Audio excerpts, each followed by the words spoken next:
queremos invitarles a que vengan con nosotros a fondo. A fondo no va a buscar la actualidad coyuntural, la noticia del momento, el hecho del día. Queremos conversar a fondo con los grandes personajes para extraer una lección de su vida y de su obra.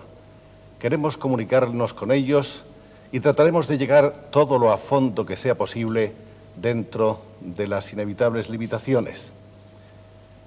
Las profundidades que podamos alcanzar ya son otra historia y dependerán esencialmente, en gran manera, de la colaboración que nos preste el personaje. De cualquier modo, pensamos que la aventura es fascinante, es tentadora y seguramente útil. Les invitamos a que sean los amables testigos de esta experiencia. Por un elemental deber de cortesía, quisiera decir a nuestros amables espectadores que vamos a utilizar el tuteo en el curso de este diálogo en razón de que, ante todo, pretendemos que esta sea una conversación sincera, auténtica, espontánea, y sería artificioso... Sí, no nos iba a salir. ...que hablásemos de usted. No nos iba a salir. Camilo José Cela es un hombre conocidísimo de todos, pero yo tengo la suerte de que le conozco hace muchos años, 30 quizá. Quizá. Y hace tanto tiempo que nos hablamos de tú que, explicado esto... Iba a quedar un poco artificial y además no íbamos a saber llegar al final tratando... No íbamos a saber, no. Bien, entonces yo quisiera, puesto que aquí tratamos en lo posible de ahondar, de quitarnos máscaras, de dejar olvidados los antifaces, de tratar de averiguar en esta conversación hasta donde se pueda y con todas las limitaciones propias del caso, qué hay en el fondo de Camilo José Cela y cuál es el verdadero Cela, si hay un Cela o si hay muchos Celas. Probablemente hay muchos. Yo creo que el individuo no es jamás un plano, sino un poliedro. Naturalmente, según incida el rayo de luz en una cara, en un vértice, en una arista de este poliedro, el arco que refleja es vario, complejísimo, y de un color o de múltiples colores. Yo no creo en los hombres planos, yo creo que somos todos múltiples. No tenemos una doble vida, tenemos una múltiple vida. Ahora bien, no es menos cierto que sí hay un denominador común, claro. Yo creo que soy, pues, o por lo menos aspiro a ser, un hombre honesto que intenta pasar por este valle de lágrimas procurando hacerle la puñeta a la menos cantidad de gente posible. Hay, sin embargo, una serie de imágenes que podemos denominar populares de Camilo José Cela. Bueno, eso es inevitable. Todos arrastramos nuestra leyenda, negra, rosa, blanca, o verde o del color que tú quieras. Hay un Cela en un momento de su vida, según cuentas en algunas de las cosas que has escrito sobre ti, un Cela que es violento y pegón, un Cela tierno y tímido. De muchacho era violento, pero lo que pasa es que era pegón, pero también era cobrón, porque en las peleas no cobran más que los que se meten en ellas. Y a fuerza de, me pasó como a los pulpos, a fuerza de darme con la mano, pues me fueron. Sin embargo, tú has contado que tuviste una infancia francamente hermosa, dorada. Quizá... Vamos, yo cuando era pequeño y me preguntaban mis tías o alguien qué quería ser cuando fuese mayor, yo me echaba a llorar porque no quería ser nada, ni mayor siquiera. Yo estaba muy contento de niño. En cambio, en La Rosa, que me parece que es el único tomo publicado de tus memorias... Sí, y yo querría haber hecho más. En fin, no han rodado por ahí las cosas. Sí te puedo asegurar que no he hecho el vago, yo no soy un holgazán, tú lo sabes bien. Ahora bien, he estado metido en otras cosas y no he publicado más que La Rosa, que son mis memorias. Bueno, mis relativas memorias, son hasta los 7 años. Pero ahí apuntas ya en un inciso que hay más o menos hacia las últimas páginas del libro que tu pubertad había de ser siniestra. Se anunciaba un poco, sí. Yo me acuerdo, cuando llegamos a Madrid, yo descubrí, cuando vine a Madrid, porque yo vivía en el campo, en casa de mis abuelos, que si me portaba muy bien durante toda la semana, que no me dejaban salir del jardín, si me portaba muy bien, los domingos por la mañana podía ir a la catequesis, tú imagínate. Ese era el premio que recibía. Y al llegar a Madrid descubrí la libertad. Y descubrí jugar a las bolas en la calle, jugar al fútbol en los solares, andar en los topes de los tranvías, etcétera, etcétera. Y una de las cosas que yo hacía, claro, uno piensa estas cosas que hace un muchacho de 12 años o 13. Yo me iba muy lejos de mi casa. Me iba, por ejemplo, a la calle de Toledo, por allí. Esas casas del Madrid antiguo, cuyas escaleras de madera crujían, y subía. Y ahí esperaba, todo estaba penumbroso, a que subiese una señora que venía de la compra, la pobre pues con su cesta, con sus cosas. Y entonces yo bajaba de 3 en 3 o de 4 en 4 las escaleras pegando gritos y saltaba por encima de la señora. Claro, el susto que le daba a la pobre, que no, sin comerlo ni beberlo. Ahora, yo me he pensado muchas veces después, ¿por qué hacía yo eso? Pues no lo sé. La respuesta No lo sé. está todavía por quizá venir. tuviese una soterrada vocación de gamberro, es muy posible, es muy posible. Bueno, por otra parte, y esa es otra de tus imágenes exteriores, durante un cierto tiempo cultivaste el epatar un poco a la gente, ¿no? En absoluto. No. Lo que pasa es que la gente es muy epatable. Pero recibir a los periodistas en la bañera, Pues que no entren. Es cosa dejarse la barba en un momento en que nadie lleva barba. Me la quité cuando empezaron a dejársela a los hijos de familia. En fin, había ahí un cela que no estaba del todo explicado, que ya incluso siendo ni se académico, explicará nunca, probablemente. que ya siendo académico, cuando inauguran un monumento en vida, uno de los pocos monumentos en vida en este país de monumentos post-mortem, Sí. de una manera increíble, El mío fue ante-mortem. te arrojas al agua de la Bueno, fuente. tiene su explicación. Los periodistas dijeron que había sido una cosa de exhibición. No.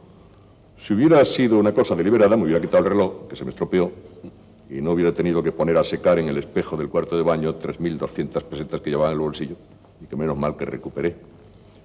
Yo llevaba un discursito aprendido para dar las gracias. Primero hablaron las autoridades y fuerzas vivas, dijeron cosas pues muy cariñosas, muy elogiosas, muy inmerecidas. Y cuando me llegó el momento, me olvidé por completo de todo. Y entonces, no sé, empecé a andar, metí un pie en el pilón aquel, estaba el agua buena, metí el otro pie, después me metí entero y llegaron corriendo unos electricistas que a uno al pobre le dio un ataque porque era epiléptico y hubo que llevarlo a un hospital. Porque por poco me electrocuto, porque había un cable o no sé qué, lo cual hubiera sido una buena muerte, claro. De cualquier manera, hay Cocido en mi propia salsa. un cela muy poliédrico, en este Todo el caso, mundo lo es.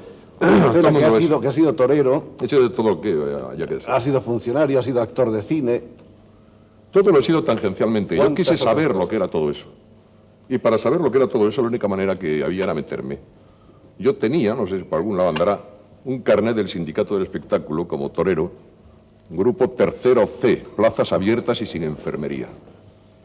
Que es donde te sueltan toros. Dicen con 5 años, no, con 7. Y que como sueltan todos los años el mismo, porque no hay quien lo mate, pues tú verás. De modo que la experiencia no era muy alentadora. No, porque yo tenía un grave inconveniente para ser torero, que es que no sabía torear. Y como por otra parte no me quitaba, pues me quitaba el toro. Y claro, me daban cada tunda que me doblaban. En fin, el escritor estaba, sin embargo, digamos que soterrado en ti a lo largo de todos esos años, ¿o no? No, ¿Cuándo yo- nace la vocación de Camilo José Cela? Cuando mi vocación hace conmigo mismo. Cuando yo toreaba, ya había publicado media docena de libros. Y cuando hice 3 películas, ¿a cuál más mala? ¡Qué horror! Una se llamaba El Sótano, otra Facultad de Letras, y otra que dirigía Fernando Fernán Gómez, y actuaba también Fernando Fernán Gómez, viejo amigo mío. Fue a casa el productor, que era un señor muy serio, y me dijo, mire usted, estamos buscando para una película que hacemos que se llama Manicomio, un actor capaz de comer hierba y dar coces, y hemos pensado en usted. Y dije, hombre, muy agradecido. Y yo comía hierbas de un florero, y después me apoyaba sobre la mesa y daba 2 coces al aire. Pero una pobre extra que había allí no se quitó a tiempo, y hubo que repetir la escena y buscarle una suplente, claro, porque quedó muy deteriorada. Hablando ya más en serio, En serio, te estoy hablando completamente. parece que en la vida de todos hay, sin embargo, una persona que es decisiva a la hora de elegir el camino. No, yo no creo que sea verdad. Pero tú has contado en alguna... Quizá algún mi libro- madre. Sí. Quizá mi madre, sí. Cuando en casa, de pequeño, todos querían, pues lo de siempre, que yo fuese diplomático, o ingeniero de caminos, o abogado del Estado, pues mi madre quería que fuese músico o pintor, no escritor. Eso le cogía un poco más lejos, quizá. En ella tuve siempre una gran aliada. Tú has querido naturalmente mucho a tus padres, pero creo que estabas más cerca de tu madre, sin duda. Sí, yo creo que el hijo varón está más cerca de la madre por razones lógicas. Y además mi madre y yo nos llevábamos muy bien. Y por fuera no, porque yo era una mujer bellísima, pero por dentro nos parecíamos mucho. Y por tu padre sentías una enorme Un gran admiración, respeto. pero con mucho respeto. Con Una gran distancia. admiración y un gran respeto. Probablemente sentía admiración, respeto y cariño por este orden, ¿no? Siendo grande el cariño que le tuve siempre, claro. ¿Conservas algún recuerdo de tu padre? Sí, sí, sí, lo traje, claro, para que tú lo vieses. Cuando se murió mi padre, esta castaña la cogió él en la playa de Foz, en la costa cantábrica gallega, en la provincia de Lugo, en el año 1903, y la llevó siempre en el bolsillo y se puso brillante y preciosa. Y mi madre, cuando él murió, me dijo: hijo, yo soy el hijo mayor, toma esto para ti. Y en el momento de dármela se me cayó al suelo y se me partió en dos pedazos. Y le puse ese aro de oro, claro, porque me daba, no sé, como cargo de conciencia, ¿no? Es para ti entonces uno de los recuerdos más preciosos de Sí, tu vida. entrañable, absolutamente entrañable, claro, lógicamente. Él la llevó siempre en el bolsillo del chaleco. Lo que pasa es que no se lleva chaleco más que para venir a la televisión. Y claro, pues no, la tengo guardada, ¿no? Pero yo he leído en alguna parte que Pedro Salinas tuvo algo que ver con Sí, sin duda. la elección de tu carrera. De los múltiples maestros que tuve a lo largo de mi vida, o profesores, no olvides que a mí me echaron de 3 colegios de frailes.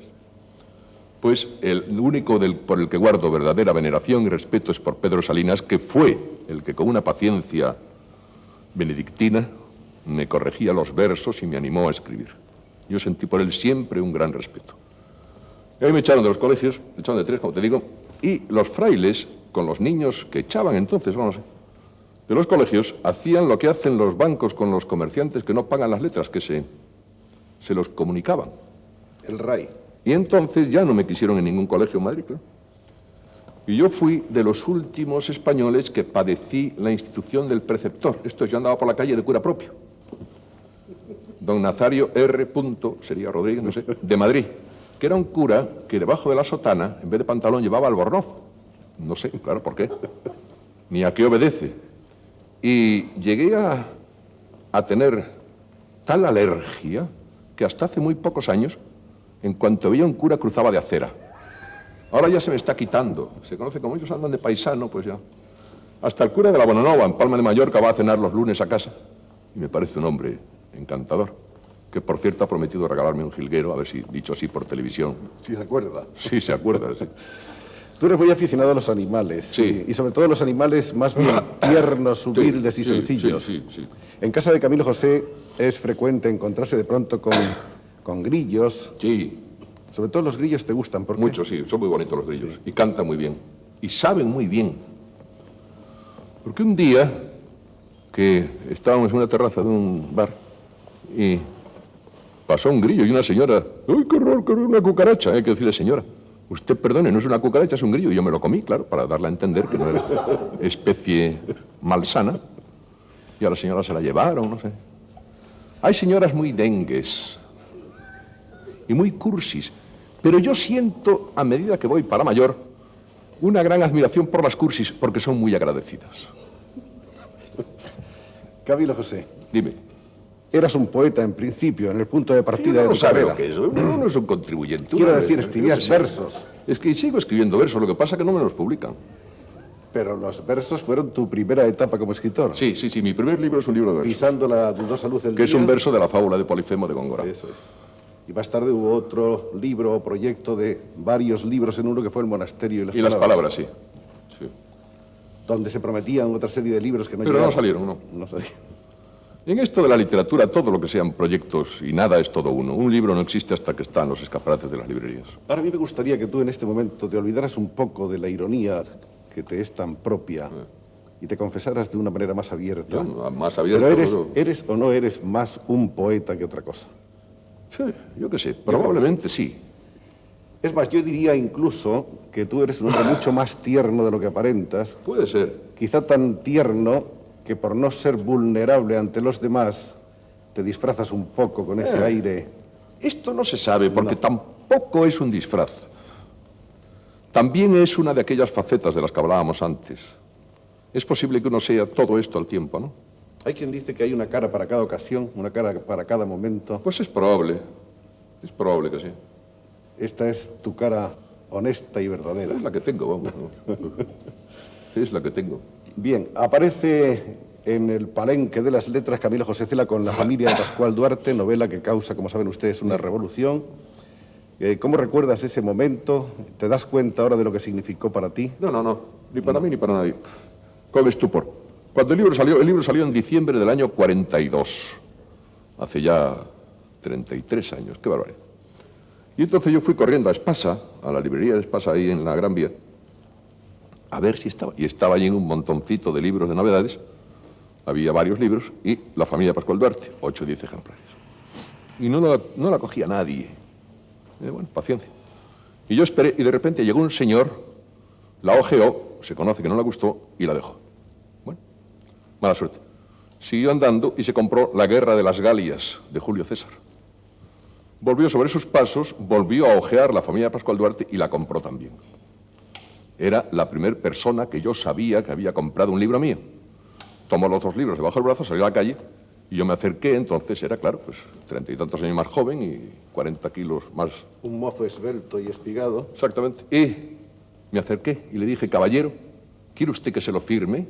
Y él miró y leyó, Julio César, La guerra de las Galias. Palideció y salió huyendo. Pensó, buen loco, me ha tocado. Que la familia de Pascual Duarte iba debajo. La familia te abrió de par en par las puertas, no solamente del público lector, de la crítica. Siempre, hay que trabajar sin duda, siempre, pero... No. Yo no creo eso demasiado, puertas abiertas, ni cerradas, ni entreabiertas. ¿No? ¿Te costó mucho La familia de Pascual Duarte? No, ese libro no.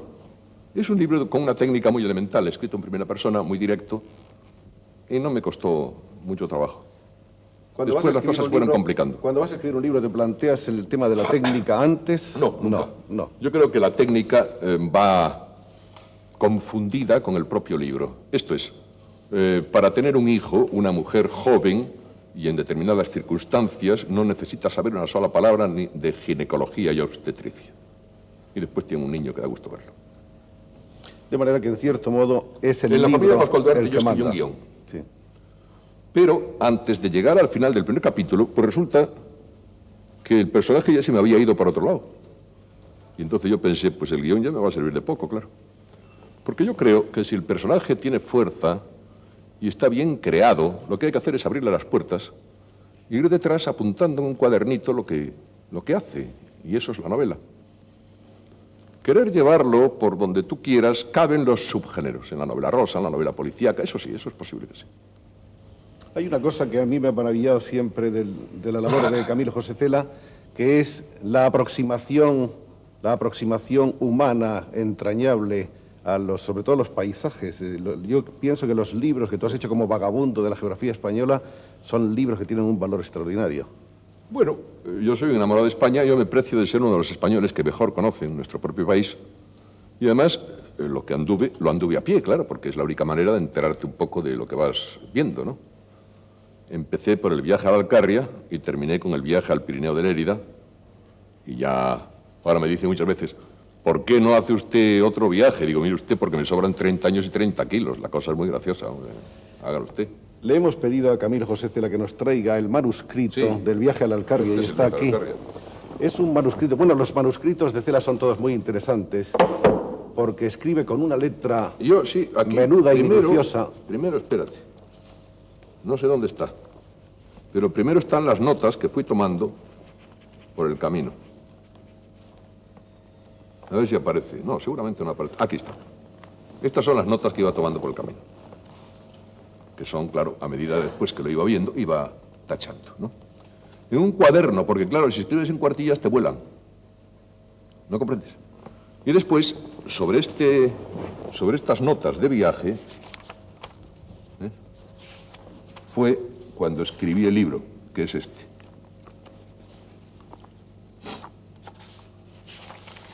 Claro. Este es de los originales más limpios. Hay otros que son, claro, mucho más... Es una dedicatoria, la del libro, a don Gregorio Marañón. Sí, persona a la que tanto admiré y tanto quise y tanto debo. Veo que dentro de todo no corriges demasiado. Bueno, depende de los libros. Este, como fue escrito sobre la pauta del cuaderno de viaje que te enseñé antes, pues claro, hay menos titubeos. Hay páginas como esta que no tienen una sola. Ahora, hay otros libros, puramente sacados de la cabeza, donde sí hay muchas correcciones. Y aquí al final lo que metí fueron unas hierbecitas que fui encontrando por unas flores, a ver si sale, que fui buscando. Este es el mapa. Aquí está. Aquí está, ¿ves? Que esas flores tienen, claro, 20 y tantos años, son las que las cogía en la cuneta y las metía en una amapola. Que son bonitas, ¿verdad? Muy bonitas. Esto nos da una idea de lo cuidadoso, de lo No, hay que escrupuloso. tener amor a las cosas. A las personas ya no lo sé, a las cosas hay que tener amor. Sí, Bueno, sí, pero a y las cuidarlas personas, y eso. a las personas también las quieres. Sí, según, a unos más y otros menos. Sí. No odio a nadie, eso es verdad. Eso no. Camilo José Cela, ¿se ha planteado alguna vez el problema de la finalidad de nuestra existencia? No, nunca, no, ni pienso. No. ¿No te preocupa el destino, ¿Qué destino? el tuyo, el porqué?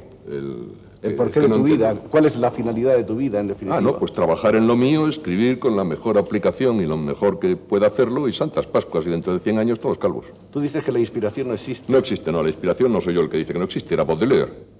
Cuando le preguntó a una señora qué es la inspiración, maestro, le contestó, señora, la inspiración es trabajar todos los días, claro. Una Yo me persona- siento a la mesa de escribir y la inspiración acaba llegando. Acude, claro. Hombre, claro. También has dicho que no estudiaste gramática. Bueno, durante el bachillerato no, porque yo empecé el bachillerato con el plan Callejo de la dictadura de Primo de Rivera. Y entonces la gramática estaba en los cursos finales. Pero entonces cambiaron el plan y nos pusieron el plan del año 3. Y la gramática estaba en los cursos iniciales. Y a mí me cogió a caballo. Y no estudié gramática en todo el bachillerato. Bueno, ¿qué le vamos a hacer? Hay un libro que me parece especialmente interesante dentro de la obra de Cela, que es La Catira. Pienso que escribir una novela de gentes más o menos afines a nosotros, con las que nos tropezamos por la calle todos los días, tiene naturalmente muchos problemas, pero escribir una novela de otra gente Y en otra lengua. y en otra lengua, Claro. prácticamente plantea una Prácticamente es otra cantidad de lengua, claro. dificultades extraordinarias. Pues hombre, sí, sobre todo dificultades léxicas y dificultades de documentación. Por algún crítico se dijo con bastante mala fe que el lenguaje estaba inventado. Claro, lo que me decían un día el pobre Dionisio Redruejo y Pedro Laín, muy queridos amigos ambos, si el lenguaje hubiera estado inventado por ti, hubiera tenido todavía mayor mérito. Bueno, el lenguaje no está inventado. Y uso, me parece que 990 y tantos, cerca de 1000, vocablos peculiares de Venezuela, y tengo documentados en la literatura venezolana, todos menos uno. Bueno, ese se me puede perdonar, y además es probable que si buscase con un poco de ahínco en los lexicones del país, pues lo acabas encontrando, claro, lo que pasa es que tampoco merece la pena.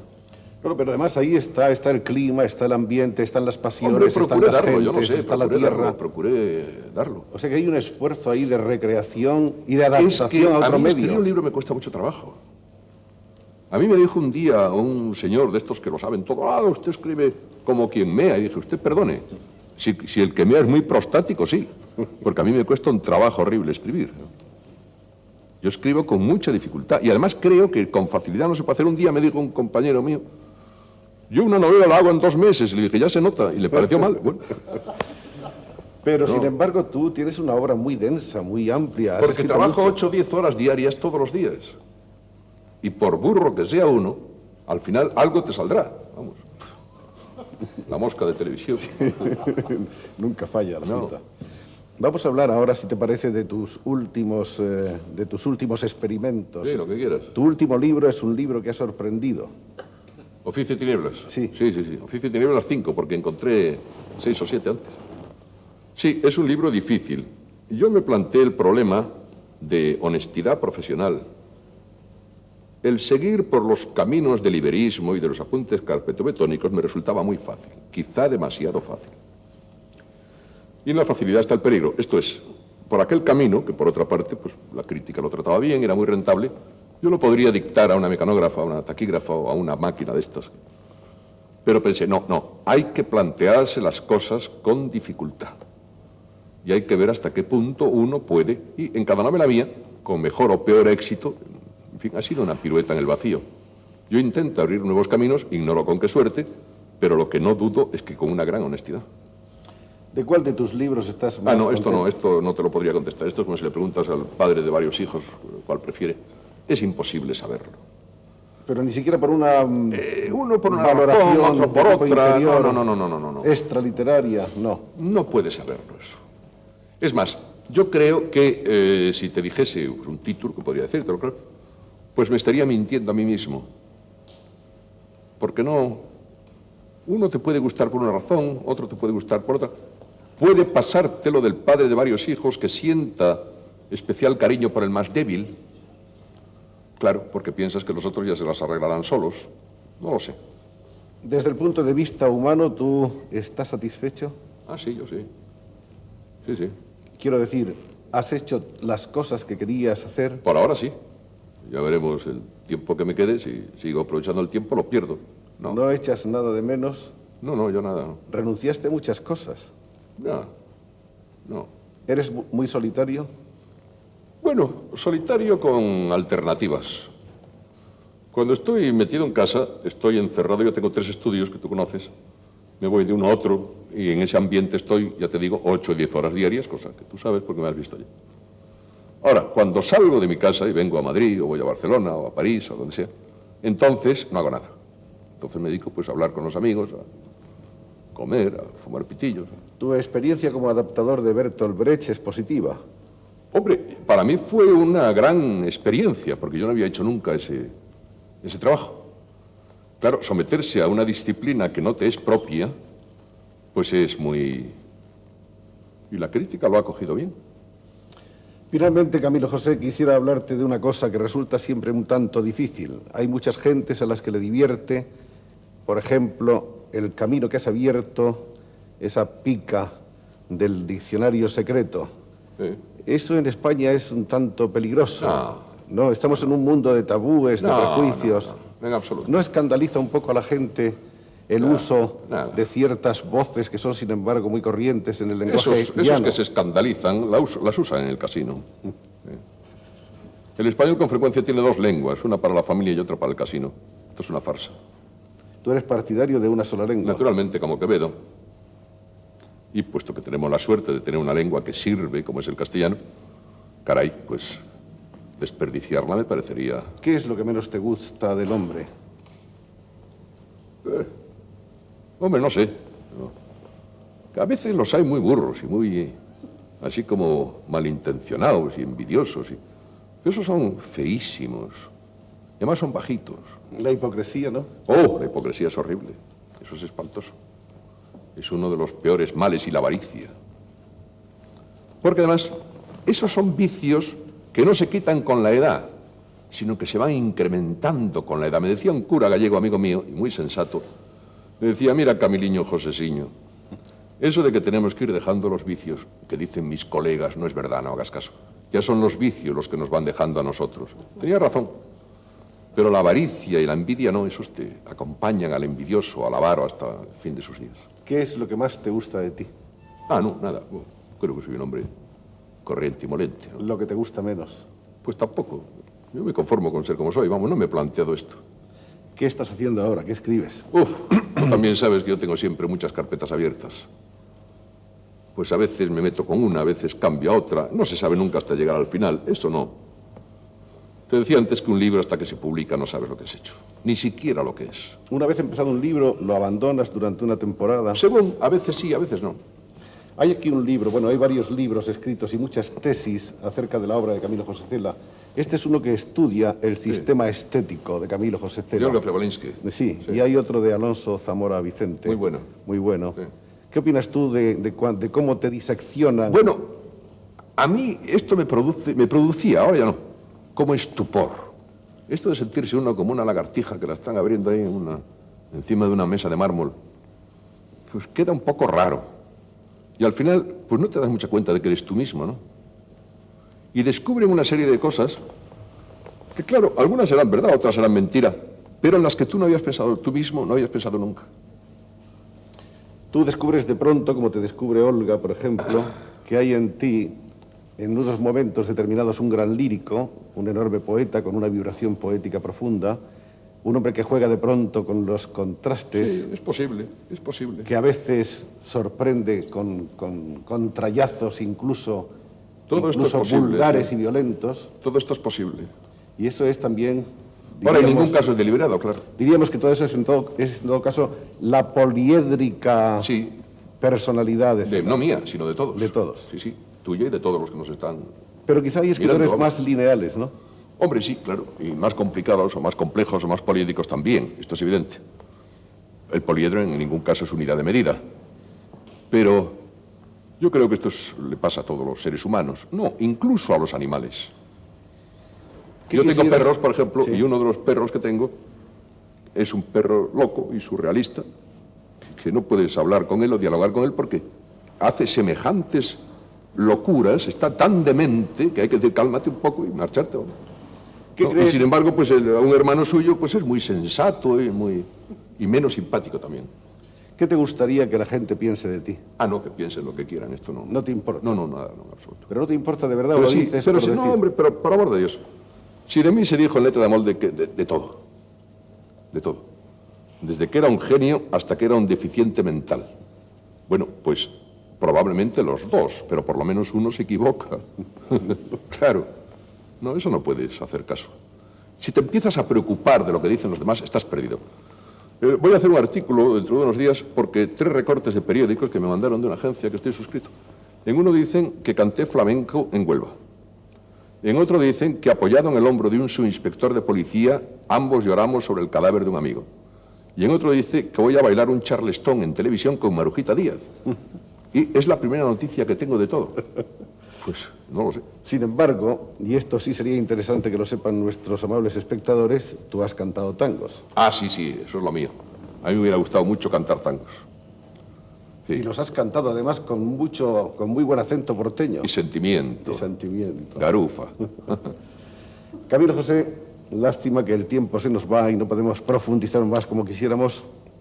La personalidad de Camilo José Cela es tan apasionante que exigiría no diálogos de media hora, sino diálogos de años. Por mí seguimos. Seguiremos otro día, si te parece. Como tú quieras. Es decir, creo que hay Cela para rato. Oh. Un Cela que ha dado mucho que hablar, mucho que leer, mucho que pensar, mucho que estudiar y analizar, y espero que por mucho tiempo siga haciéndolo. Y tú que lo veas. Gracias, todos. Camilo José. A ti. Ah, una cosa, por favor. Claro. Hay claro, un mechero que le pedí a Camilo que trajera, claro, que va a ser el final del programa. Tráelo. Ya me estaba yo pensándolo, pero claro, me callaba porque no sabía. Este es un mechero que le regaló Pablo Picasso a Camilo José Cela. Ahí está, grabado por él, y al reverso, dedicado por él. Picasso, la fecha para CJC. Cuando me lo regaló, una pieza extraordinaria. Cuando me lo regaló me dijo una cosa enternecedora. Me dijo, y no lo pierdas, no pierdas ese papelito porque es la garantía y si se te estropea te dan otro. La garantía del encendedor. Sí, qué bonito. Muy picasiano. Sí. Muchas qué gran gracias. tipo, Picasso. Qué gran tipo. ¿Te gustaría decir algo de Picasso? No, nada, me parece Leonardo da Vinci. ¿No? Creo que es uno de esos hombres que salen cada siglo. De todos los hombres que has conocido, quizá el que te ha impresionado más o no. Pues es posible que sí. Es posible que sí. Tenía una humanidad desbordante. Era un tipo fabuloso. Fabuloso. Y no ya como pintor, claro, sino como hombre extraordinario. En cuanto a la personalidad de Camilo José Cela, nosotros no vamos a decir ni una palabra más. Ustedes son los testigos, ustedes son sus lectores, ustedes son los que ahora tienen la palabra.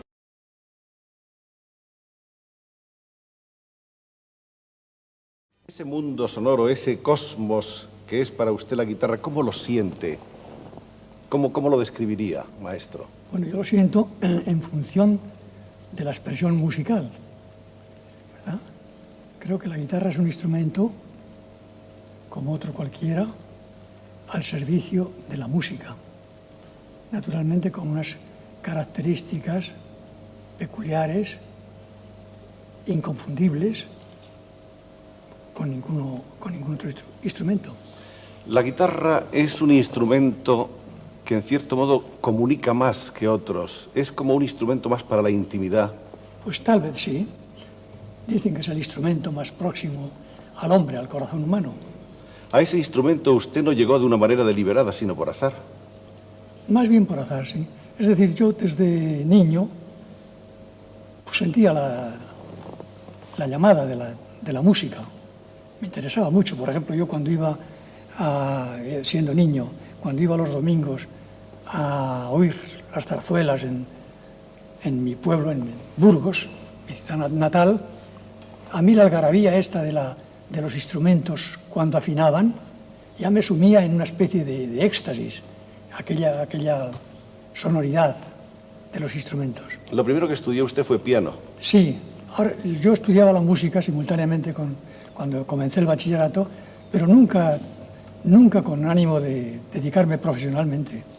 ¿Y cómo fue que descubrió usted la guitarra? ¿Cómo se le reveló la existencia de la guitarra? Bueno, poco a poco me fue ganando, ¿verdad? Ya, a medida que fui descubriendo los matices que encerraba, la riqueza de matices del mundo sonoro de la guitarra, me fue ganando. La música instrumental puesta al servicio de la música culta, ¿cuándo aparece en realidad? Bien, aparece a fines del siglo XV y principios del XVI. Y aparece sobre todo ya con una técnica cuajada y perfectamente establecida, ¿verdad?, con los vihuelistas españoles, que son los que llevan a la guitarra la polifonía vocal de los músicos religiosos polifónicos españoles. En un principio, españoles y extranjeros. En un principio fue la voz. Sí. Y la hazaña de los vihuelistas españoles, de los músicos de Carlos V y de Felipe II, los vihuelistas, fue eso, hacer pasar la música de la voz a las manos. ¿La vihuela es entonces el antecedente más inmediato de la guitarra? Pues sí, sí. ¿Cuál diríamos que es el árbol genealógico de la guitarra española? Bien, eso es una cosa que pertenece realmente al mito, a la leyenda, ¿verdad? Más leyenda. Es decir, se encuentran ya, ¿verdad?, en las civilizaciones más antiguas, se encuentran ya huellas de instrumentos muy semejantes ya a nuestra guitarra. Usted estudió guitarra con el maestro Daniel Fortea.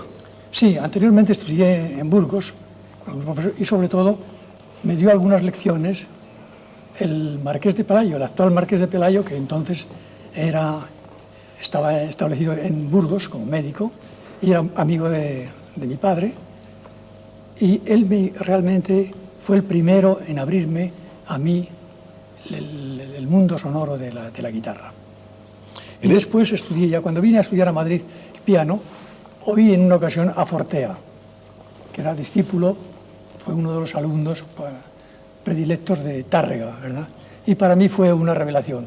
Y desde aquel momento, ¿verdad?, ya decidí consagrarme a la guitarra. La guitarra naturalmente ha tenido una evolución, una historia. En principio tuvo 4 cuerdas, a lo que parece. Sí, sí, sí. Después hubo un momento en que se agregó la 5ª cuerda, que ya fue un momento importante en la evolución de la guitarra. Dicen que la agregó Vicente Espinel, pero eso no está... El autor de la Espinela. Sí, no está demostrado, ¿verdad?, históricamente. Esto es porque ya había en la época de Vicente Espinel, anterior a Vicente, ya había guitarras de 5 órdenes, de 5 cuerdas. Y la 6ª, la agrega, sí, esa ya está más demostrada. Eso sí, ya la agrega el padre Basilio, de la Orden del Císter, que fue profesor de Fernando Sor, nada menos. Y ahí, a partir de ese momento, decimos que la guitarra está completa. Y ya está estabilizada, sí. Ya están las 6 doncellas bailando. Sí, exactamente. Y, sin embargo, después se han hecho algunos intentos, algunos ensayos de añadirle más cuerdas a la guitarra. Pues yo creo que son intentos, ya se habían hecho hace mucho tiempo y siempre se han hecho, ¿verdad? Es decir, los contemporáneos de Tárrega, algunos guitarristas contemporáneos de Tárrega ya tocaban con guitarra de 8 cuerdas. Ahora, a Tárrega no se le ocurrió jamás utilizar las 8 cuerdas. Yo considero que son, desde luego, innecesarias. Usted habla de Tárrega. Yo creo que Tárrega influyó de una manera positiva en usted y quizá en todos los guitarristas de nuestro tiempo. Claro, es el creador de la técnica moderna. Es decir, Tárrega viene a ser a la guitarra lo que Paganini fue al violín, ¿verdad? Tárrega descubrió abrió una nueva técnica. Un mundo nuevo, sí. Más timbres, más sonoridades. Sí, incorporó el romanticismo a la guitarra. Tárrega, como compositor, ¿le parece a usted tan importante como renovador también? No. No. No. Tárrega era un hombre de una sensibilidad musical y de verdadero genio. Y creo que si se hubiera producido en otro ambiente distinto al que se produjo, al de la España que él vivió... Era una época entonces, ramplona, sí, una época de vuelo bajo. Esto es de la musiquita de salón, ¿verdad? pero hubiera sido un gran músico. Era un levantino con una imaginación exuberante. Sí, realmente era un místico de la guitarra. Yo digo que era el Asís de la guitarra. Podemos decir entonces que la categoría de la guitarra se rescata a partir de Tárrega. Bueno, antes no hay que olvidar la gran Bueno, figura claro, de clásica de Sor, sí. ¿verdad? Que Sor fue una figura, fue el primer concertista español de fama internacional, que alternaba con los concertistas más famosos de la época, ¿verdad? Y fue el que llevó el clasicismo a la guitarra, es decir, es una especie de Haydn y una anticipación de Beethoven. ¿Usted como compositor está cerca de Tárrega o está más cerca de Valderrábano y de Luis de Milán, por ejemplo? Bueno, a mí me interesa, desde luego me ha interesado siempre toda la historia de la guitarra. Creo que la obra de los compositores, de los vihuelistas del 16, es una obra inmensa que tiene hoy mismo vigencia.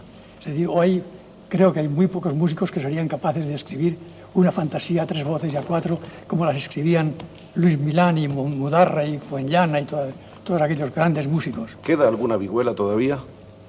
Pues muy poca, realmente, muy poca. Es un instrumento, no se ha conservado.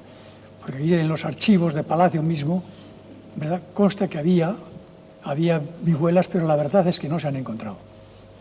O sea, hay una en el Museo de Bruselas que se ha reproducido, ¿verdad?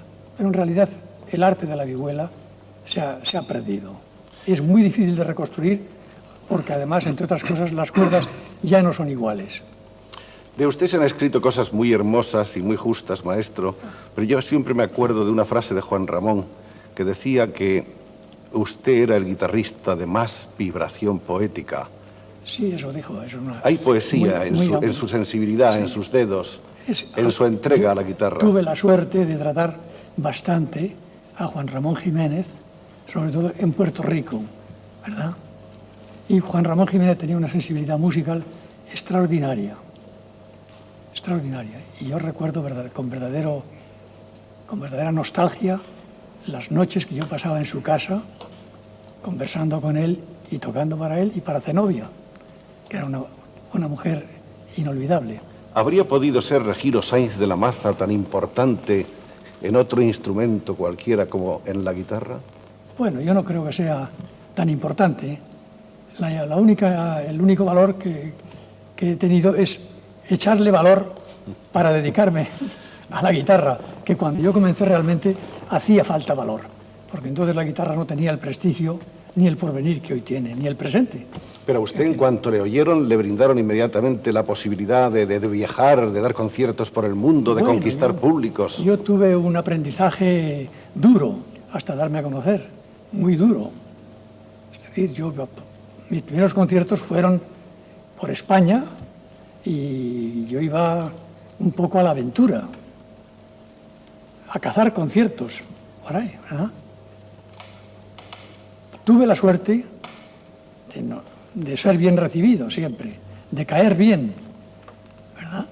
Y yo conozco toda España desde entonces, desde mis 16 años, que es cuando ya comencé a viajar, y a los 22 años hice ya mi primera tournée por América del Sur. ¿Usted vive para la guitarra? Pues hombre, la vida es muy rica, hay muchas cosas que hacer en la vida, pero en fin, una de las más importantes, creo yo, es la de consagrarse a un arte. Y yo me he consagrado a la música, y sobre todo a la guitarra, que ha sido para mí eso, el lazarillo que me ha introducido en la selva de la música. ¿Ha habido muchas guitarras en su vida? Bastantes, sí, muchas. ¿A usted cómo le gustan las guitarras? Sobre todo que tengan calidad, que canten y... ¿Qué guitarra tiene usted ahora, maestro? Bueno, ahora tengo 4 guitarras de Santos Hernández, que son verdaderas joyas. Tengo también 2 o 3 de Aguado y Hernández y tengo otras 2 de los sobrinos de Esteso. La guitarra tiene en estos momentos un auge excepcional en todo el mundo. Hay países como Japón, por ejemplo, Estados Unidos, Canadá, sí. donde la gente se ha lanzado al estudio de la guitarra. hoy se puede decir que hay una verdadera guitarromanía en el mundo, ¿verdad? En efecto. Y hoy es uno de los instrumentos que más público tiene. ¿Acabará por nacer un intérprete de guitarra española de otro país tan bueno como los nuestros? Bueno, ya los hay. Ya los hay. Ya los hay, sí. ¿Quiénes son? En Inglaterra, por ejemplo, están William y Brim.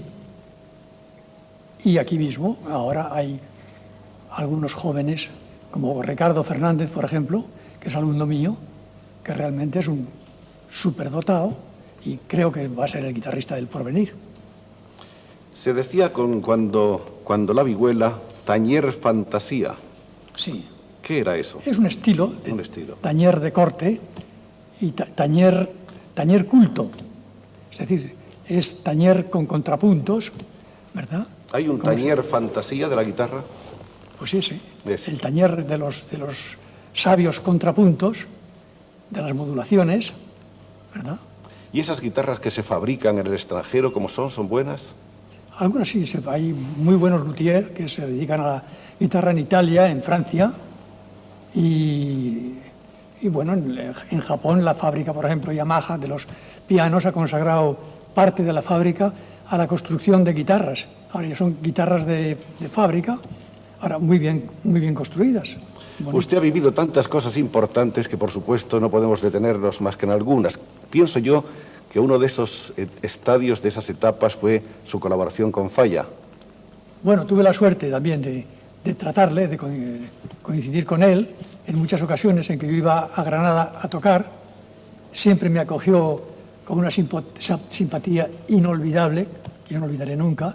Recuerdo los paseos que yo he dado por el bosque de Granada con él, las conversaciones con él. Y aquí en Madrid, en la Sociedad Nacional de Música, tuve también el honor de hacer un concierto colaborando con él. ¿Cómo era, don Manuel?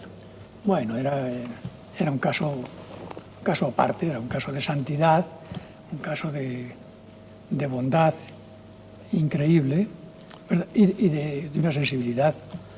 En la historia de la guitarra, usted protagoniza naturalmente una serie de capítulos, pero hay uno de ellos trascendental, pienso yo, que es el concierto de Aranjuez que escribió para usted el maestro Joaquín Rodrigo. Pues sí. Yo venía trabajándole a Joaquín Rodrigo durante algún tiempo, durante años incluso. Él parecía que no estaba muy animado y no creía en la posibilidad de incorporar la guitarra a la orquesta. Pero ya en una ocasión en que yo iba a América, al pasar el barco por Valencia, estuve con él hablando y me prometió solemnemente que cuando yo regresara de América tendría el concierto escrito.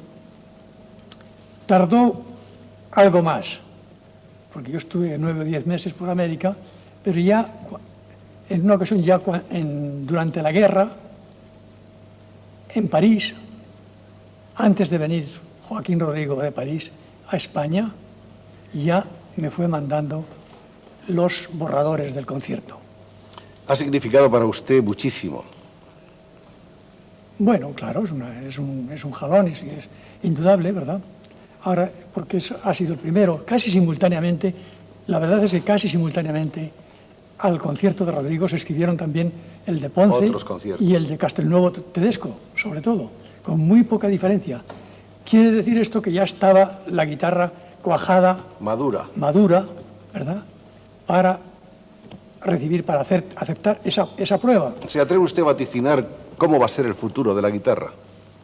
Bien, yo creo que la guitarra no ha agotado todavía sus posibilidades, ¿verdad? De ahí el interés enorme que tiene. Y creo que el porvenir de la guitarra dependerá del genio, ¿verdad?, de los futuros guitarristas.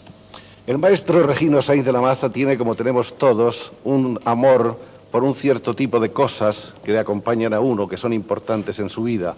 Él tiene uno que le acompaña siempre que va con su guitarra y creo que es un crucifijo. Sí, la llevo, es un crucifijo de Tierra Santa que la llevo siempre en mi guitarra, junto a las cuerdas.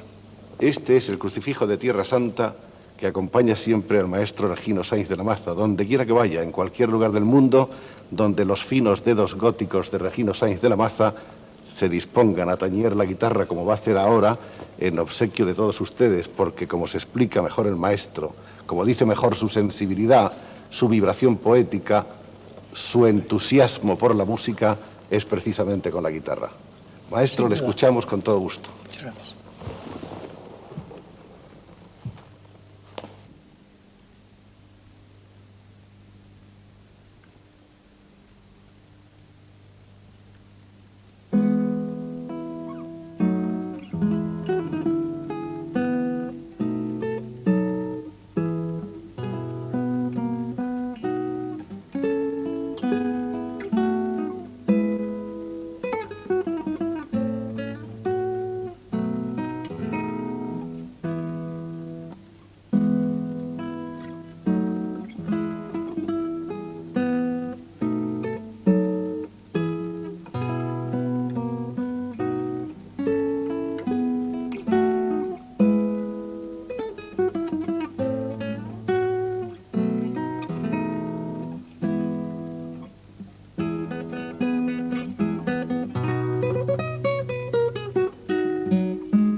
Esas tierras que dibuja el maestro Benjamín Palencia son unas tierras que parece que están ahí de verdad, que dan ganas de cogerlas, de tocarlas. La pintura de Benjamín, del maestro Palencia, está llena de tactilidad.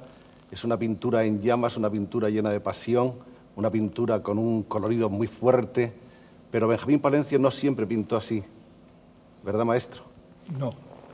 Mi primera época era una época de una pintura de menos intensidad, de fuerza, porque estábamos todos influidos un poco por la paleta clásica, por ejemplo, que ya viene de Velázquez y viene de los pintores clásicos, pero esto era una cosa y una preocupación de mí de siempre, es de precisamente transformar esta coloración un poco triste de la España negra, que se ha hecho mucha literatura sobre esto, y yo siempre me he preocupado desde muy joven de a ver si puedo dar alegría al color español, no tocando a este punto de la gama triste. De lo solanesco.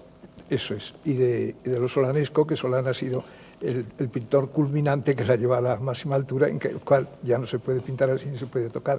Había que venir con otro conocimiento y otra paleta distinta, dando fuerza, dando alegría y dando vida, ¿no? Porque eso es lo que tiene mi pintura. Ese intento de darle vida, de darle otro color y otra dimensión, ya se notaba en sus primeros cuadros al Temple, por ejemplo. Sí, yo he pintado mucho al Temple porque es una gama muy delicada y viene también de los grandes clásicos, porque el Temple y el fresco son tan muy unidos, son muy hermanos. Y esto es una cosa que todo pintor debía también de intentar hacer Temple, porque es la gama más fina y refinada a base de una coloración. Siempre hay Tiziano, que ellos pintaban al Temple el cuadro y luego lo terminaban con óleo, y son unas calidades sensuales muy bellas y muy humanas, porque los clásicos florentinos, estos son ya metafísicos, estos no intentaban esa coloración hasta que Venecia lo descubrió, que fue Tiziano como el rey principal de todo este movimiento que todavía existe, porque los pintores franceses estaban inspirados en Venecia, en toda la pintura veneciana. Los impresionistas, por ejemplo, salen de ahí y salen de España. Hay una cosa que me sorprende y es un juicio que le mereció su obra a Pablo Picasso, que dijo que su pintura, maestro, tenía la ferocidad de la pintura de Goya. Sí, esto en la última exposición que hizo en París, Picasso le extrañó mucho esa fuerza mía del rasgo de la pluma, porque yo he dibujado siempre con mucho donaire. Y me preguntó de dónde procedía yo, de qué sitio de España, y además que esta ferocidad, que era una ferocidad muy española y que yo aportaba, me dijo, la ferocidad de los pintores grandes españoles, tanto que me dijo al final, de Goya, tú y yo. Es decir, me dijo, porque él lo tiene también mucho. El maestro Benjamín Palencia es llanero, nacido en el llano de Albacete, en un pueblecito que se llama Barracs. ¿Cómo era su pueblo entonces, maestro? ¿Recuerda sus primeros años? Pues el pueblo, sí, mucho. El pueblo es un pueblo modesto, un pueblo campesino, un pueblo en una planicie deliciosa, porque parece un estadio blanco, pero, claro, modestísimo, pero con una elegancia, porque el pueblo mismo en su arquitectura, y eso es un pueblo a pesar de su modestia, es elegante, es un pueblo bien trazado, y luego de una raza manchega, como hombres del campo, pues son ejemplares, y de ahí han nacido pues, las mejores familias, quizás manchegas de esta provincia. Pero usted realmente como pintor, yo creo que se cuaja en el descubrimiento y en el entendimiento del paisaje de Castilla. Sí, esto es verdad. Yo empecé pintando figura hasta los 30 años, hasta la guerra. Luego tomé un poco de antipatía porque durante el tiempo de la guerra que lo he pasado en Madrid, vi cosas tan horrorosas y que no quise tocar la figura más. Y entonces me despedí y me dediqué al paisaje. Pero un pintor, cuando tiene genio, cuando tiene temperamento, lo mismo da pintar figura que paisaje, porque no se comprende que un pintor que domine el arte y que sea un artista no sepa pintar una figura y no sepa pintar un paisaje al mismo tiempo. Yo me dedico al paisaje porque el paisaje me da más, tiene más mundo, tiene más universalidad y además más riqueza de color, más juego. Y luego los sentidos del pintor, porque yo pinto con los 5 sentidos, siempre tomando parte esta gran cualidad La figura no lo da, no lo puede uno poner a disposición, tanto como el paisaje. Y el paisaje descubre mundos nuevos que la pintura te tienes que disciplinar siempre a un volumen que tienes enfrente y que no puede salir. Este es un volumen que a veces te agarra, ¿no? Y que tiene también mucha importancia. Pero es que el siglo XIX, toda la pintura del siglo XIX lo llevó, esto vino en decadencia. Y la figura, hasta Goya, y después de Goya no se ha hecho nada. El pintor que ha llegado a la cumbre del retrato, por ejemplo, y de la composición figurativa, como gran maestro, ha sido Goya. Desde entonces viene la pintura en decadencia y a eso no se le puede tocar tanto que nadie casi lo hace. Aunque no sé más que anecdóticamente, maestro, me imagino que usted tiene tomado partido decisivamente contra la llamada pintura abstracta. Pues sí, es un arte que nunca lo he tocado porque no creo en él. Yo he trabajado mucho en París, me pasaba los inviernos, los veranos me venía a España y he tenido que hacer también cubismo, he pasado por el cubismo, surrealismo y todos los ismos, el dadaísmo, en fin, toda esa derivación para ver estos tienen una cualidad que siempre sirve al pintor. Pero yo, como español y como otro temperamento y otra manera de ver las cosas, a mí en la pintura abstracta, la derivación que ha tomado desde el cubismo, porque eso sí, es una gran teoría y una gran cualidad pictórica, pero después ya se ha metido en una serie de lucubraciones y de intentos casi oscuros, está metido en una penumbra, no ha dado luz y luego ha degenerado una cosa que casi no es pintura, porque ya trabajan con unas materias que casi, por ejemplo, un pintor pues mete todo en la pintura, como ustedes han visto, y un escultor pues lo hace de todos los detritus y de todas las cosas, y eso ni es escultura ni es pintura. Y esto el tiempo va dando la razón porque todo eso ya va cayendo. La pintura de usted entronca, sin duda alguna, con toda la gran tradición pictórica española. Yo creo que en un principio quizá usted se sintió deslumbrado acaso por el Greco. Sí, fueron al entrar en Madrid, los pintores que más me han gustado siempre y que además los he estudiado muy a fondo ha sido el Greco, Velázquez, Zurbarán. Esos son los tres pintores, los tres grandes pintores que tiene España, que puede ponerlos enfrente de los pintores del mundo, ¿no? Pero sobre todo, por temperamento, el Greco. Ha sido un pintor que me ha apasionado y me sigue apasionando. Siempre estoy casi encima de él, sacándole cosas, haciendo lucubraciones, pero llevarlo a la pintura a un concepto de pintura nueva, porque claro, no puede uno repetir eso, porque si eso ya está completamente los museos, no, es un fósil que nada más es para la admiración, pero no para ir como fuente viva para traerlo a la pintura contemporánea, a la pintura de hoy. Bueno, diríamos que esa es como la raíz. Más tarde viene naturalmente todo lo que usted ve y siente y asimila en París, y luego está su particular y personal visión del paisaje, que es una recreación total.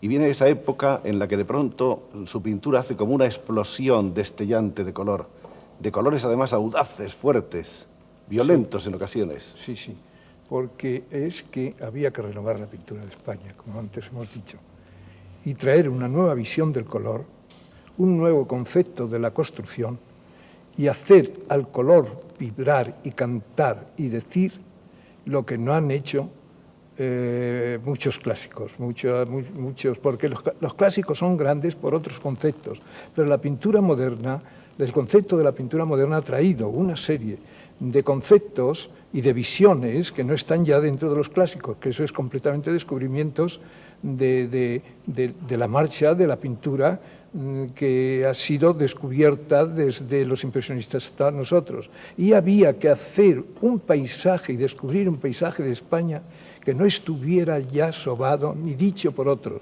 Esto es lo que yo he hecho en la pintura española. La pintura española, el paisaje, siempre se han parecido unos a otros, pero yo quise quitar esto y traer una nueva España y una nueva Castilla, porque me situé en Castilla porque es el centro de España donde tenía que ahondar. Y esto es lo que yo he hecho.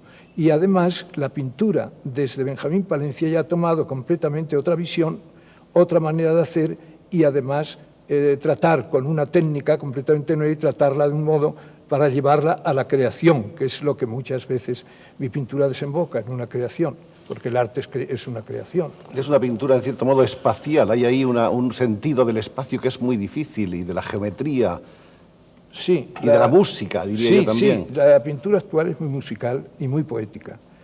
Esto, claro, pero tiene que venir dado con un cuerpo especial, y el pintor pues tiene que tener una cultura. Yo he estudiado mucho la geometría, vamos, todo lo que los clásicos italianos han tenido, pero en el sentido de ciencia, ¿no? Como un Leonardo da Vinci, que todo tiene la divina proporción, trabajan con un gran sentido elevadísimo de las proporciones, pero claro, esto hay que traerlo muy delicadamente, porque tampoco se puede volver atrás, ni traer conceptos que ya están completamente explicados y demostrados.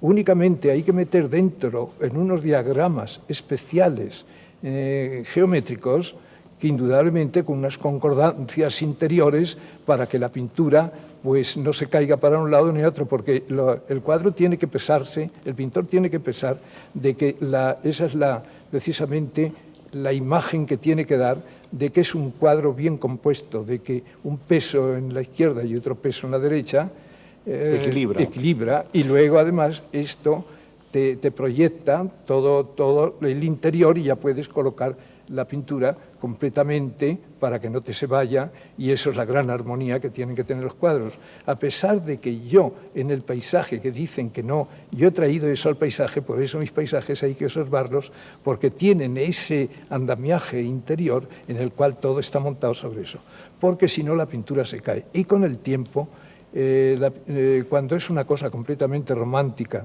y que no ha tenido ciencia y que el pintor no ha tenido cultura para poder hacer un gran arte, la pintura con el tiempo cae. Que no tenga eso en el interior cae. Usted es un poeta de la pintura o fuera de la pintura. Quiero decir, usted se sitúa ante el paisaje, vibrando con él, en cierto modo insertándose dentro del paisaje y sintiéndolo estéticamente como un goce personal. Sí. Creo yo que de otro modo no se puede explicar su pintura. Sí, yo hago esto. Yo tengo la manera de ponerme, yo me pongo ante un paisaje, lo contemplo y además interviugo a la naturaleza. Nosotros, yo mismo, hago esto. Yo tengo que saber, por ejemplo, una tierra de trigo, ¿no? El movimiento que tienen las espigas con relación al viento. Todo esto es una imagen que el pintor tiene que también captarla, porque tiene que dar la vida, esa vida la tiene que introducir dentro del plano de color. Y yo interviuo y tengo conversaciones muchas veces con flores, con piedras, con cielos, porque hay que entenderlos, esos ritmos y esos movimientos cósmicos. El pintor también tiene que ser consciente, porque para proyectar un cielo detrás de una montaña no es una tinta plana. Eso tiene que tener una especialidad de captación, porque da el espacio, porque pasa el viento, porque parece que se mueve y da la sensación de que es frío o es calor o está arqueado o está lejos. Eso es uno de los lenguajes que nosotros tenemos que tener con la naturaleza, porque si no te se escapa todo. Maestro, dicen que usted es un hombre muy solitario, que no le gusta la gente, que le gusta a usted la soledad, que por eso está siempre en el campo, deambulando, conversando con la naturaleza, que es su gran amiga. ¿Es verdad eso? ¿Está usted decepcionado de los hombres? No. A mí la gente me gusta mucho. Lo que pasa que conforme vamos siendo y teniendo más mundo, el trato social es muy delicado, ¿no? No todo el mundo es servible, en el buen sentido de la palabra, a un pintor o un artista.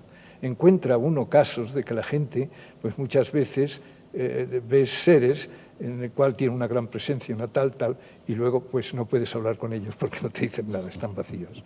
Y claro, todo eso, pues siempre hay un cuidado de no perder el tiempo con esas cosas. Pero no, yo soy un hombre sociable. Lo que pasa que soy muy delicado en el trato, y no todo el mundo me es agradable, esa es la cosa, ¿no?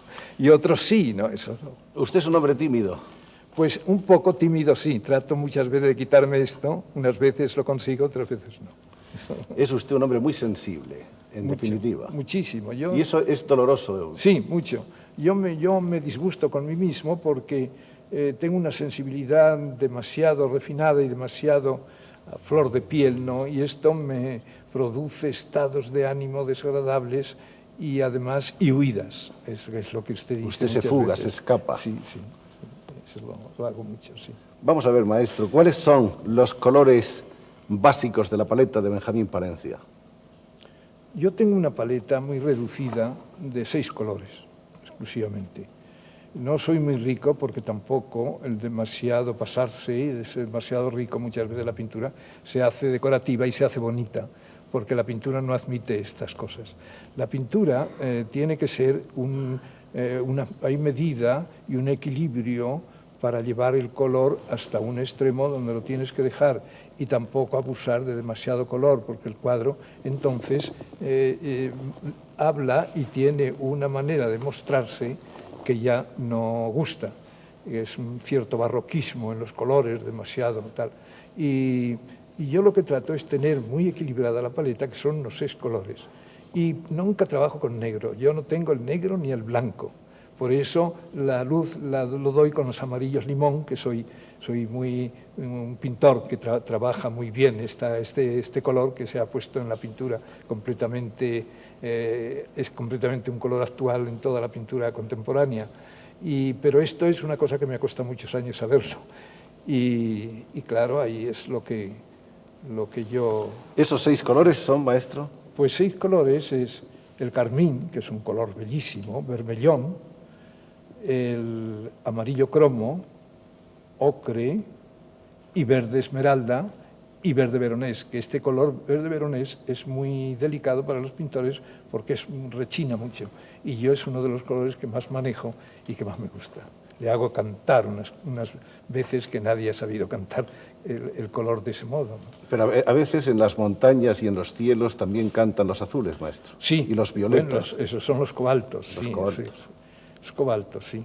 Y además, cuando produzco un negro en mis cuadros, yo no trabajo, ya he dicho que no tengo en la paleta ni negro ni blanco. Ni blanco. Los trabajo con unos violetas oscuros y además los colores ultramar que usaba mucho el Greco, que viene del Greco, esa observación y ese color, lo trato desde muy niño. Y doy los negros por justaposiciones, porque yo tengo una técnica de estuco muy fuerte. Primeramente, doy el cuadro soy como una especie de albañil, ¿no? Doy los colores, voy dando las estructuras y los colores para luego unos colores para que tenga consistencia el color y unos gruesos, y luego trabajo con el color delicado encima y por eso tiene esas transparencias, el color muchas veces un carmín que por debajo canta y hay como una piedra preciosa, porque la pintura contemporánea canta lo mismo que si fuera una joya, una piedra preciosa, porque ya se ha quitado todo eso de los mates y las cosas sordas, que es lo que hablábamos antes de la pintura, esta completamente negra, ¿no? Que han trabajado tanto todo el siglo XIX. Algunas veces en algunos cuadros de usted, sobre todo en los que hay paisajes con figuras, se recuerda un poco a Gauguin, un poco a Matisse. Bueno, coincidimos, un poco sí. Se coincide muchas veces, mismo con Van Gogh, porque muchas veces la crítica me cruza y me da conceptos con Van Gogh. Pero es que Van Gogh es un místico del campo y yo soy otro místico del campo. Y luego los pintores que trabajamos esos asuntos, él va por su camino y yo voy por el mío y a veces nos cruzamos. Hay un cruce, tiene que haberlo. En el momento que trabaja el paisaje como Van Gogh, como lo trabajaba tan sincero y luego tan poético, lo mismo que yo, tan sincero y tan poético, hay momentos que él va por su camino, yo por el mío, y hay un cruce que nos unimos. Y muchas veces la crítica, cuando no es penetrante, pues dice que si hay una influencia, bueno, esto no me lo han dicho mucho, pero hay siempre una coloración que coincide con Van Gogh. Pero luego él sigue su camino y yo sigo el mío. Y ya nos separamos, porque claro, eso tiene que ser. No puede uno pararse, por ejemplo, en otro pintor. Y además las influencias estas, hay que tener mucho cuidado. De jóvenes sí, no es posible extirparlas de uno, pero conforme va uno avanzando, y eso hay que quitárselas. Porque la influencia entra dentro ya del concepto general de la cultura. Es una asimilación. Y después viene y viene ya la personalidad, La personalidad. porque hay que buscar eso. Si no es uno, un pintor no agrega nada y no es un creador ni es nada, entonces se queda uno, se queda uno remedando a otro, copiando a otro y tal, y ya no es nadie, claro, eso no tiene. Se pone usted ante un cuadro de Benjamín Palencia, un cuadro terminado no ayer, quizá hace un año, ¿y qué piensa usted de ese cuadro? ¿Qué le dice ese cuadro? El cuadro es el que dice siempre su verdad, para el que sepa oírla. Indudablemente. ¿Qué le dice a usted un cuadro, un viejo cuadro de Benjamín Palencia? Pues un viejo cuadro me dice, me da una afirmación de que he ido y voy por el buen camino de la pintura. Y luego me da una fisonomía que he cogido allí, que está encerrada y me hace gozar lo indecible, porque naturalmente hay una serie de cualidades que el pintor tiene que meterlas dentro y estar allí perenne siempre, hasta la eternidad, y esto, en las revelaciones estas, pues claro, dejan a uno estupefacto. Muchas veces creo muchas veces me pregunto a mí mismo, pero ¿cómo he podido llegar a dar esa expresión? Porque el tiempo, claro, te hace borrar muchas cosas, de tan bella y tan tal, que luego muchas veces la quiere uno coger, volver atrás para coger eso y darlo en una fisonomía más actual, y no se puede. Es algo, porque claro, cuando es uno sincero, pasa eso. En la vida de Benjamín Palencia ha habido tantas cosas de las que podríamos hablar. El tiempo no perdona, pero yo quisiera hacer una alusión de pasada a dos personajes que son fundamentales en su vida. Uno de ellos, Juan Ramón Jiménez, que fue quien le abrió las puertas de Madrid. Juan Ramón Jiménez fue el hombre que me descubrió. Yo lo conocí a los 16 años, en una exposición que se hizo de pintores noveles en Madrid, en el Museo de Arte Moderno. Había pues una colección de unos 20 pintores. Y entonces yo mandé 2 obras. Y una era, estaba dentro, el retrato de Larra. Un retrato, una composición, porque era una mesa oscura con un tintero y unas cuartillas, y el retrato de Larra en el fondo. Y Juan Ramón, que era muy aficionado, iba a todas las exposiciones, descubrió esto, y entonces empezó a preguntar que había 2 cosas muy importantes y de una gran belleza, y además 2 obras principalísimas, que es las que dominaban por encima de todo el envío. Entonces Juan Ramón hizo todo lo posible para poderme localizar y encontrar.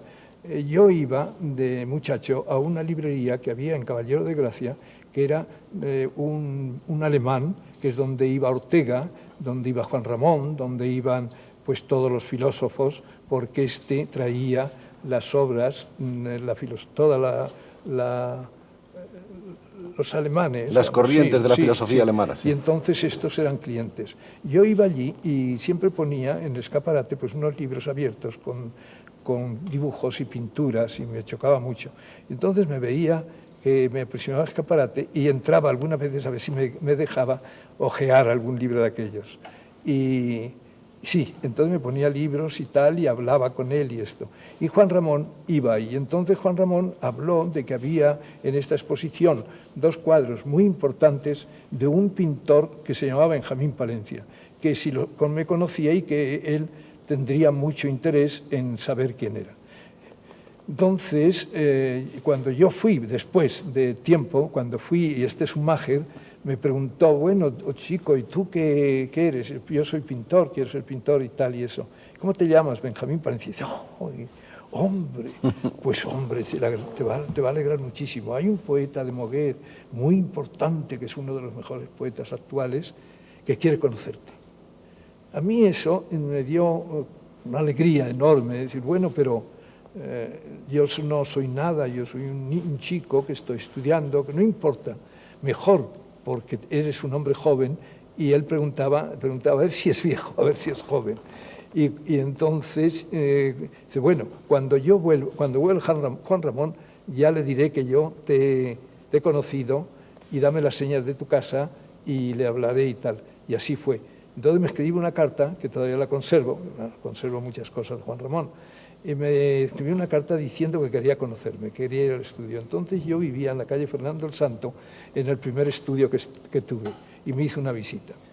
Y yo estaba trabajando con modelos, porque yo he trabajado mucho el tema de los niños, A mí me ha gustado, me sigue gustando y tengo, además eso ha tenido una gracia especial por temperamento, el temperamento dulce o tierno mío. Para entenderse sí, con los sí. niños. Y he sido especialista y sigo siendo de retratos de niños y trabajar con composiciones con niños. Entonces él fue al estudio, vio todo lo que yo tenía, estaba trabajando con una niña que estaba su madre, ya la acompañaba a su madre, y estaba sentado en un sofá haciendo una cosita hasta que yo terminase las sesiones. Y Juan Ramón vio un mundo y tenía unas carpetas llenas de dibujos, empezó a ojear y tal. Entonces dijo que tendría mucho gusto de tirarme un libro pequeño dedicado a los niños, que este es el célebre libro tirado con un prólogo retrato mío, que es lo que mejor me ha hecho en la vida. Y así pues he ido. Así y le fue luego ya ayudando. no me separé y fui muy amigo de Juan Ramón, ya como una persona de la familia. Vivía con ellos, con Zenobia, con Juan Ramón, viajábamos juntos, siempre me llevaba por todo Madrid, creían que yo era sobrino de Juan Ramón, me preguntaba mucha gente. Y se cuenta que le mandaba usted tiestos de azaleas. Sí, yo le hacía los perejiles, estos de las portadas de los libros. Y él me regalaba libros, me regaló un Botticelli que acababa de salir así de grande, precioso, con una dedicatoria muy bonita. Y luego flores, unos tiestos, azaleas blancas y rojas y esto que luego los pintaba yo. Y he hecho muchas cosas sobre estos regalos de Juan Ramón. Y de entre las cosas que queríamos recordar está también su colaboración un tiempo con Federico García Lorca en el Teatro La Barraca. Sí, se creó La Barraca, que fui un fundador también con Federico, y Duarte, había que escribía teatro, estaba casada con Pilar Arniches, y Federico entramos dentro de esto y se fundó el Teatro de la Barraca, que fue importantísimo.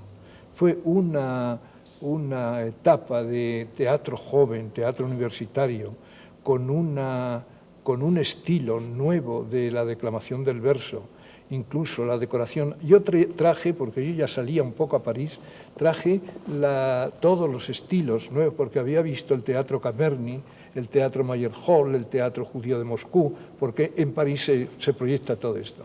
Entonces yo asistía a estas sesiones y traje toda la renovación del teatro, que La Barraca estaba montada con estos conceptos completamente nuevo, y chocó mucho a todo el teatro que se estaba haciendo, tanto que creía todo el mundo que había un renacimiento y tal, y luego esto se fue cortando y apagando y ya se disolvió. Y luego hay otra cosa, y es que Benjamín Palencia escribe poemas en prosa.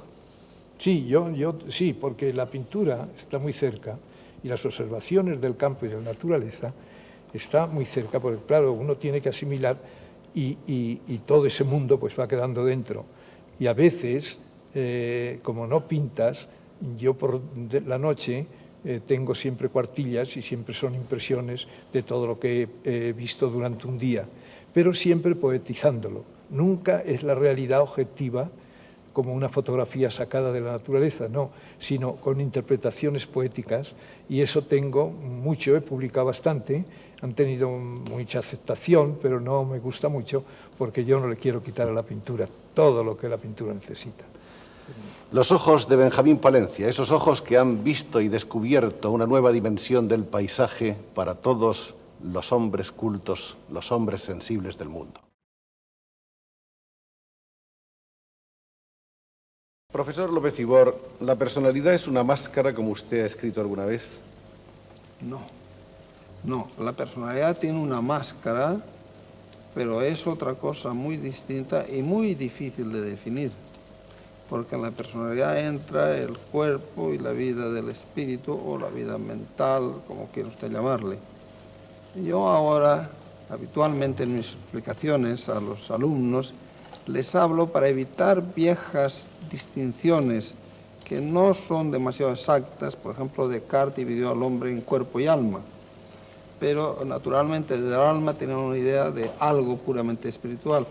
Lo que ocurre es que nuestro cuerpo es un cuerpo animado. Al estar animado, está animado por el ánimo, y el ánimo conduce al alma. Entonces, la máscara es otra cosa que ocurre en la vida, que a uno se le hace sin querer y que además uno la adopta en el curso de la vida.